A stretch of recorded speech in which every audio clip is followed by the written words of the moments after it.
ნებისმიერი სოფელი არის რაიონის და ადგილობრივების სიმდიდრე.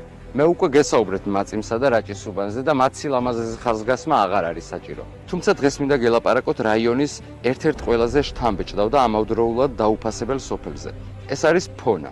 ზოგადად, როცა სოფელი ისეთი პატარაა, როგორც ფონა, განსაკუთრებით მარტივია მისი რესტავრაცია და გამორჩეული იერსახის შექმნა. ფონა თავისი გარემოთი, ბუნებით უნდა იყოს შვეიცარიული სოფელი, მოვლილი გასუფთავებული ტურისტისთვის უნიკალური. ასეთი ბუნება ნებისმიერი ქვეყნისთვის სანატრელია. ხელოვნურად აკეთებენ მსგავს გარემოს და ჩვენ აქ გვაქვს და ნაცვლად იმისა ადგილობრივებსა და სოფელში ინვესტიცია იდებოდეს, ხელისუფლებას ეს სოფელი გადამალული აქვს. ყველა ლაგოდეხელმაც კი არ იცის სოფელი ფონის სილამაზის შესახებ და ხელისუფლებას ეს რა თქმა უნდა არ ადარდებს.